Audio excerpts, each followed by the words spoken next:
Hello and welcome back. This is Quantum Suicide, and we have just been introduced to the second round of the deletion game. This round is called Logi Ship, where we do not know our ship number, and we have to blindly fire at each other. We have gotten hints, so ours is that Melody is between the chef Kakashi and one of the medical officers, Beatrix. And now we were presented with the option to talk to someone, either Vladimir and Melody or the captain. And I will go with Vladimir and Melody, because they had recently lost their, well, mother and wife respectively, I think. Unless, well, mother and wife, there we go, I'll just say that. Vladimir must have been having a really hard time. I should go check on them. Yeah, Vladimir and Melody must be having a really hard time. I should go check on them to see if there's anything I can do to help. I made my way down to the hallways, taking a moment to admire the stairs. The stairs with the stars. The view of the stars from the ship's windows were absolutely beautiful, but today felt like they were further away than usual, drifting in the cold isolation of space. Before long, I arrived at the front door of Vladimir and Melody's joint quarters. The ship had facilities to house families as well as individuals. From what I'd been told, couples sharing larger rooms that had room for young children, accommodating them until they were able to move into a single-room accommodations. That's kind of interesting.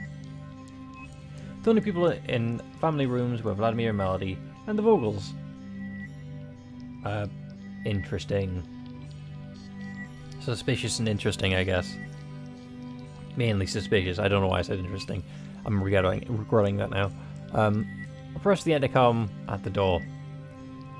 Hey Vladimir, it's me. Can I come in? The door beeped as it opened, and I entered the room. Inside, I could see Vladimir sitting on the couch and Melody seated on the floor, drawing at the coffee table. Hey! Monkey's here! Nice, we got a nickname. Melody jumped up from the ground and hugged me tightly around my legs. I was quite surprised at how different she was from the Melody I'd seen at the dining hall a few hours ago. Although her face still showed evidence of crying, her cheeks were full and her eyes were bright. Children are amazing, aren't they? They're so incredibly resilient. Vladimir was trying really hard to keep it together, but his voice broke a little at the end as the pain from the recent loss of his wife began to seep through the cracks. Melody and I could both hear it. She immediately released me and rushed to her father. Don't cry, Papa. Please don't be sad. Melody climbed on top of Vladimir, doing the best she could with her small hands. She held his face with one hand trying to wipe away her father's tears with the other. I'm okay, sweetie. How could I be sad when I have you to cheer me up? See, that's nice. Vladimir forced a smile, which excited Melody. Melody began wriggling on his lap before hugging him. Did you get your clue yet? I did. That's why I'm here. I did. What's wrong? You sure you want to talk about this in front of... I nodded my head in Melody's direction. I knew that if I said her name, I would have her attention instantly. That's very considerate of you, but this time it's going to have to happen. Unfortunately, my ability to protect her is becoming more and more limited. Fair enough. It must be really hard to have a young child mixed up in all this mess. I felt bad for Vladimir. So, how about it, friend? Want to share clues? I know Sora put a lot of trust in you. That's why I'm here. Vladimir, I think trusting you and working with you is what she would have wanted.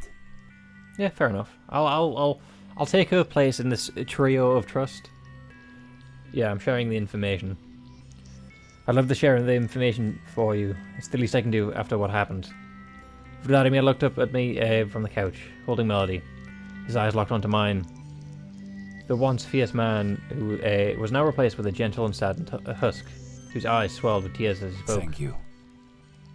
Alright, so my clue says that Melody's to the right of Beatrix and the left of Kakashi. Wonderful. You have information directly related to Melody's whereabouts. Yeah, so why not share it? Mine is Kimiko is directly between a boy and a girl. Okay, so the captain is between the boy and the girl. So it doesn't say on either side, so you got a worse one than mine. But I mean, it could be that Kimiko's on either side of the other side of Kakashi or the other side of Beatrix. But yeah. Melody, sweetie, can you tell what your clue said? The pause. Melody realized that Vladimir had turned to face me. Sorry. Yeah, Melody released Vladimir and turned to face me, still sitting on his lap. Dai said that Daddy's to the left of Shizuka. Okay. Does that mean that Vladimir is number one? After telling me her clue, Melody snuggled back up to Vladimir. I know that this isn't enough information to make a decision yet, but we should both do our best to collect as much as we can. I have to do whatever I can to protect Melody. Okay. So, yeah. So, it currently goes... there's a good... Right, Beatrix, Melody, Kakashi is one of them. Then it's somewhere, it's a boy... Oh, sorry. No, so then someone, Kimiko, someone, and then it's also Vladimir, then Shizuka, right? Yeah. So all we know of that is Melody and Kakashi have a higher number than Beatrix. Kakashi has a high number than Melody. And that Shizuka has a higher number than Vladimir. Okay, so aim higher. So aim for the highest, and the worst, obviously, the worst will hit is Shizuka and Kakashi, which is unfortunate, really. Promise me that no matter what information you get, you'll never target Melody. Obviously, she's a 3-year-old. What harm could a 3-year-old bring to us? That's why you, in the competitive sense, target the ones who you know later will be an issue for you, and keep the ones who will be later an ally for us. Like Vladimir, for now, will be an ally for us until it becomes like between us and Melody, which obviously, naturally, and fairly, he would choose Melody to survive. So we keep Vladimir around. Yoshiki seems just to be like everyone wants to get along, same as Kakashi and Shizuka. I don't know what Kimiko's agenda is. Vogels obviously want to keep themselves alive, and they'll always protect each other regardless. Though I feel like one of these situations is going to be where you have to pick a twin over the other. And they're either going to say kill me, pick the other one, or they're going to say pick me, kill the other one. Because I don't know. I know that you should be able to get to know where at least a few people are in this round. All I ask is that you don't target Melody, if you know where Melody is. I mean, technically I know where she is in the sense of 2 other people, so if I find out what number Kakashi or Beatrix, find out what number those 2 are, then Melody should be safe. And what if I don't know? Please, just promise me you won't do it. Yes, I promise you, by random chance, I will not pick, Melody. I promise. Thank you. I definitely won't try. Vladimir looked down at Melody as snuggled next to him. His expression darkened with sorrow. I just don't know what I'd do if I lost her as well. You'd probably kill everyone. I put a reassuring hand on Vladimir's shoulder. We aren't going to let that happen. I'll do everything I can to save Melody. Thank you. Well, looks like this one is asleep. I'd best put her to bed and try and get some sleep myself. That's fair. Thank you for the information. Hopefully my information will save Melody and yourself, I guess. Thanks for coming to see me today. I feel a bit better. Even though my information had nothing to do with you, really. It was my pleasure. Oh, well, alright, well, best get some rest too. Good night. I see you. Good night, Vladimir. I whispered a quick goodnight to Melody and tried my best not to wake her, and I took my leave. Vladimir smiled as I made my way out of the room and back down the hallway towards my quarters. Did we run into anyone? I was exhausted. Who knew that fretting over your life could be so tiring? It's all the adrenaline. When I arrived, it wasn't long before I was asleep too. The next day.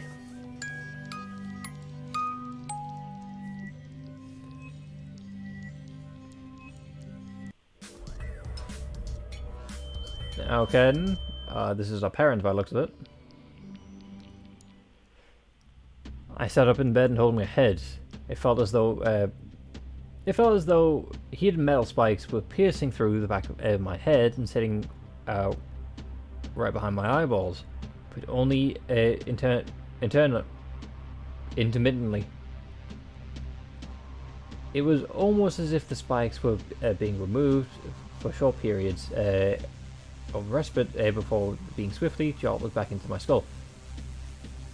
I'm not gonna lie, that gave me reading it kind of gave me thoughts of like the Matrix. We are currently in a computer program, and this is a simulation sort of thing.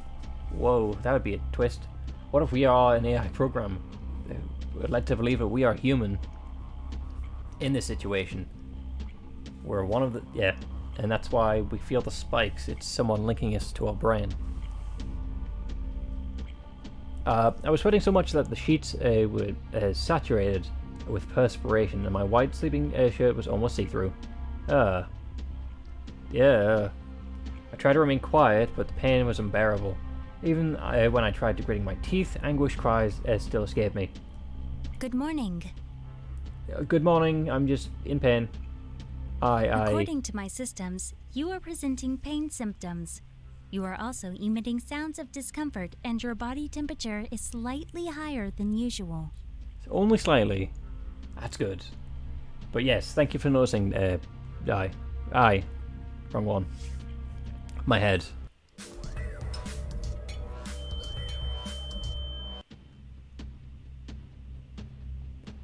And we're fading in and out.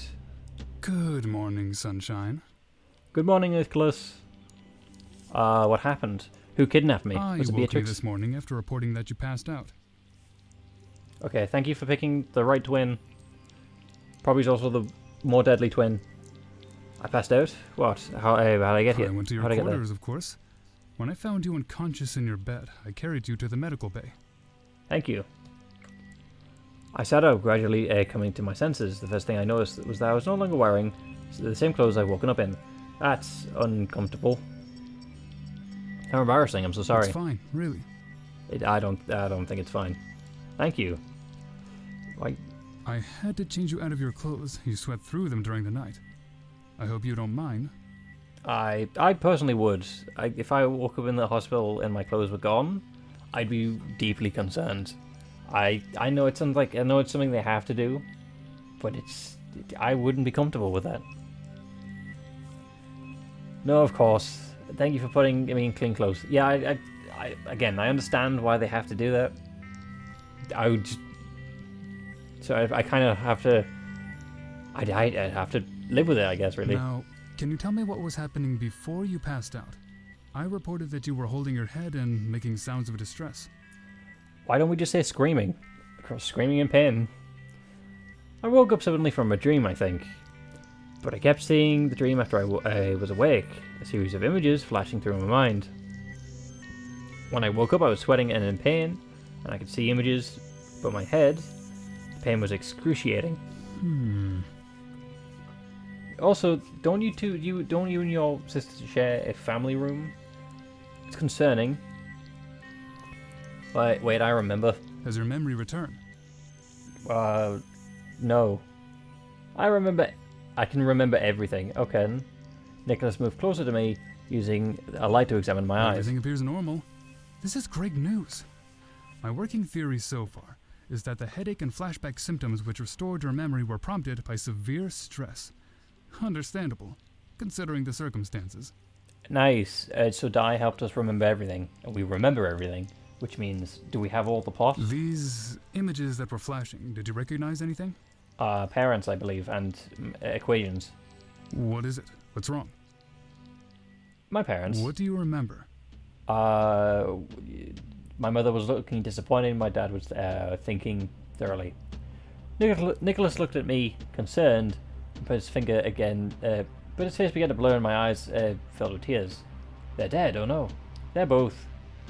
Oh, okay, I was right then, by the sound of it. Nicholas's face dropped when he realized how it was going to end the sentence. I'm so sorry. Why did you kill them? Why would you be sorry? I mean, what did we think was going to happen? We were. It was explained to us that when we woke up, that we were the only one there out of the people in the shuttle, right? Suddenly, the pain returned to my head. I could see my parents clearly. I remembered the last moments I saw them. They turned off my oxygen. What? They gave me brain damage? They what? Your parents? Apparently. Is this a memory? Do we get a memory now? Oh no, we don't. I woke up in the medical bay again. I looked down to see that no one was currently in the room besides me, and I was alone. I can remember almost everything before my time on the Everett. My head still hurt, but it had lessened the to a dull throbbing now. A significant improvement over the piercing pain from before. For now at least, the pain was bearable. I needed to talk to someone about this. I should talk to...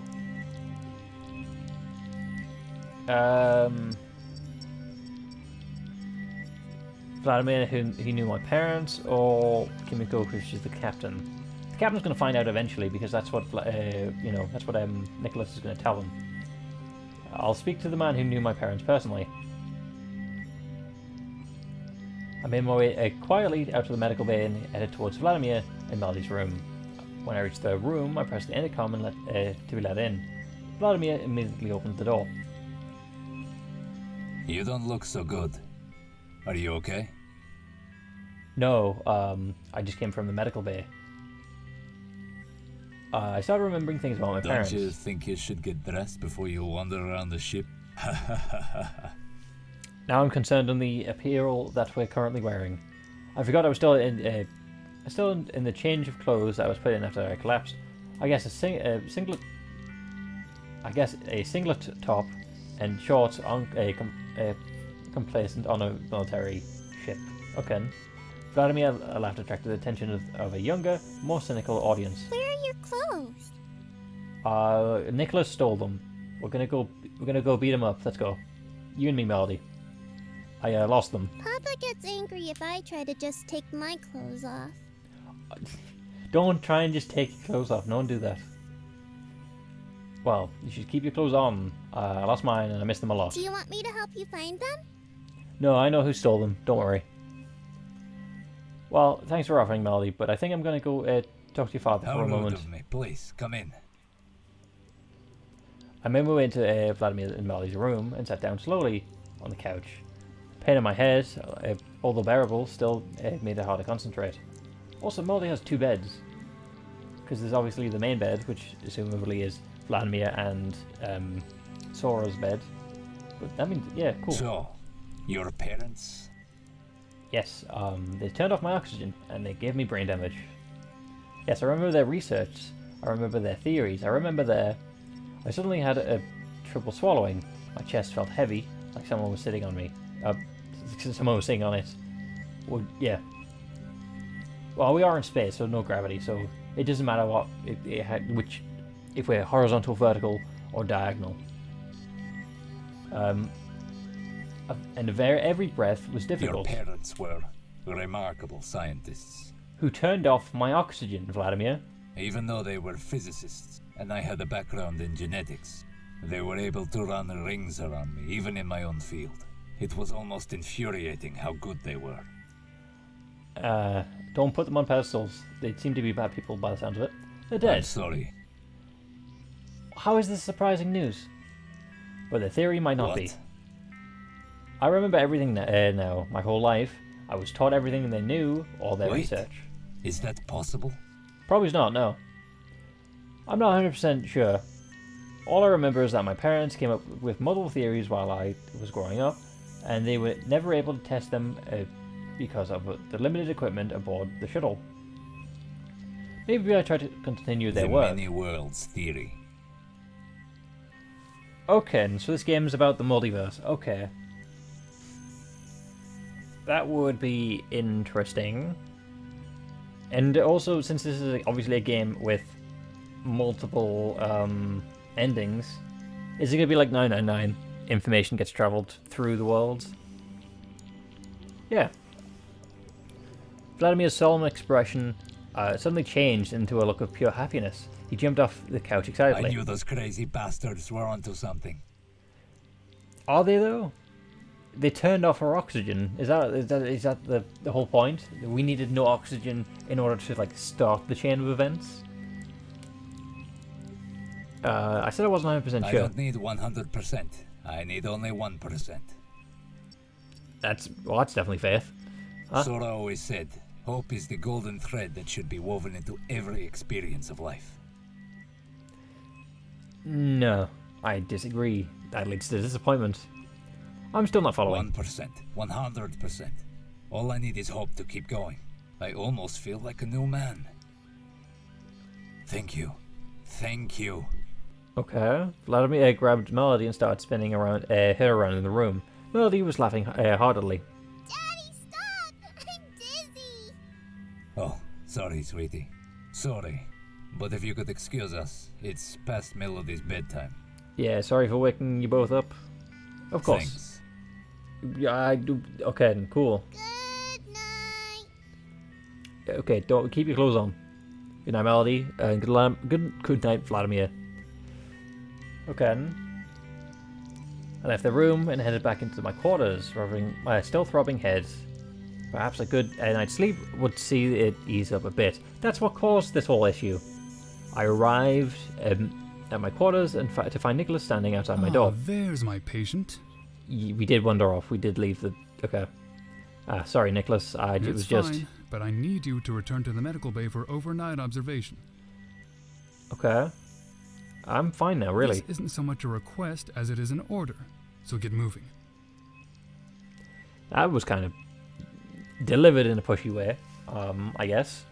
But yeah, no, it makes sense. You're a doctor. I'm the patient. You know what's good for us. But it also means, it could be dangerous. Nicholas inclined his head down the hallway in the direction of the medical bay, signaling it was time to go. Come on. I don't wish to spend my evening observing you in the hallway. I need to sleep as well. Yeah, it's true. Okay, I'm going. I could see that Nicholas wasn't going to take no for an answer. I did still have a headache. Perhaps it would be best if I resulted in the medical bay after all. Once I got back to the medical bay, I got into one of the beds and was asleep before I knew it. I guess that is why there's two medical officers though, because one needs to rest, the other one can look after other people. Or if one goes down, you can take care of the other. When I awoke, I was relieved that I would no longer had a headache. I could think clearly. Maybe all I needed was a good night's sleep. If yesterday had taught me anything, it was that getting one's memory back was a painful ordeal. Maybe. It was far too much information to process at once. That makes sense. I materialized before me. Good morning. How can I help you? I guess the time... then we'll have to go to get breakfast, then we'll have to find out where everyone is. My parents, did they have a workplace on the Everett? Yes, of course. Why did they have a workplace here? Is it accessible? Yes. Could you show it to me could you show me where it is? Certainly. Please follow me. That just looks like... That doesn't look like I, that looks like Die. I don't like that sprite. That's not a good one. I turned and walked out of the medical bay. As she crossed the threshold, her form flickered momentarily as she transitioned to the hallway's hollow interface. I quickly gathered myself and followed her. Are we in the right clothes this time? Here we are. Hooray! Thank you, You're welcome. I shall alert the captain of your movements. Oh no. Is that I necessary? am afraid so. She has requested full reports on your activities aboard the ship. She still doesn't trust me. Okay. I guess she still. I guess she would still be concerned about me. Indeed. I will go and report to the captain now. Have a good day. Okay, thank you for telling us that we're still suspected. Thanks, I stepped into the science lab. Whoa. No wonder my parents always spoke so fondly of these facilities. Before me lay a fully stocked and well-equipped laboratory, I began sifting through the various papers and contained in the drawers, looking for any of my parents' work. Good morning, comrade. Hello. Cool, I guess you're my best friend now. Because Yoshiki has not been seen anywhere. Neither has Kakashi or Shizuka. It's only been you, Nicholas, and I, really. And Kimiko doesn't trust us. Vladimir appeared in the doorway of the lab. Have you come to join me for a day in the lab? Oh, it's been a long time since I've shared at the lab with someone, with anyone. Good morning, Vladimir. I see you're looking for something. Can I help? Yes, we're looking for information about our parents' work. I'm looking for my parents' work. I was hoping that I could continue it where they left off. I feel like a child waking up on Christmas morning. Xmas morning, really, instead of just saying Christmas. What could their work possibly entail? I'm getting giddy just thinking about it. Huh? Every day is Christmas if you're a scientist. Yeah, that makes sense. You're an interesting one, Vladimir. I stored all of their current work when they left. Your parents weren't the tidiest people. Makes sense. My late first wife, Amanda, used to be a researcher here. She'd always give them hell for leaving their papers, coffee, or even their clothing lying around the lab. Okay. Okay. I remember one night she was so angry because she found someone's shoe in one of the lab's freezers. What? A shoe? Only one? Just one. You sound just like Amanda. Okay, that doesn't sound like but that's right, it kind of looks concerned instead of... Why was it in the freezer? Remains a mystery to this day. When your parents were engrossed in their work, the real world must have seemed optional to them. Maybe the shoe was there because of something we do in this game. Amanda changed more of your nappies than your parents did when they were here. Seriously? Yeah. Amanda would find you in the lab hungry or in need of bathing. Your parents loved you, but they loved teaching you. They usually had to be reminded to eat themselves. So it wasn't strange for them to forget about you. Not the best parents by the sounds of it. Wow, thanks parents. Here it is. Is that their research? Let me pull out a box and place it onto the bench. In here you'll find both their tablets as well as their research documents. Paper may be a rare luxury now, but when the mission first started, your mother refused to board unless she could bring hard copies of her work. That makes sense, yeah. Because sometimes analogs, well, especially when we've got a killer AI who's in control of all the thing, paper might be the best resource we have. I miss your parents. They were always fun to have around. I don't miss them. They tried to kill me. They turned off the oxygen. I have to go get Melody up and get her some breakfast. I'm not going to let that go. I think even I'm going to keep bringing that up. It's good to have some company again in the lab. See you later. Okay, I see you. Try not to get blown up. Vladimir left the lab as I started sifting through the box. He left it on the bench. There were so many papers. Clearly my mother was a serious believer in hard copies. It took minutes before I could get to the bottom of the box. As I reached down, my hand made a contact with a solid object with the round edges. Ooh, time travel. A pocket watch. This particular timepiece didn't look like a normal pocket watch, though. For instance, there was a number of correspondent displays, additional information that didn't correspond with the familiar units of time measurement. Okay, so we got obviously the main 12 minutes, hours, seconds, but yeah, the other two. Okay. Maybe this timepiece was some kind of odd keepsake my parents brought them from Earth. I decided to sift through the assorted papers on top. Ooh, I just had a weird idea. If this involves time travel, what if it's like the movie Predetermined or Predestination? That's what it was. spoilers for that movie. But yeah, the main character is literally every other character. So what if we are our own parents? Because obviously there's an option to pick male and female, and both timelines exist at the same time, unless we time travel back beforehand. Then we know Vladimir, we get best friends, but then that means we are literally both our own parents, which is weird. This remains to be seen. I decided to sift through the assorted papers on the top of it to see if I could find any information of this watch. There was so much information I couldn't determine what would be useful at a glance. This was going to take some time to read through, and I think that's a perfect time to cut it off there. Anyway, thank you for stopping by. Hopefully you had fun. With that, goodbye.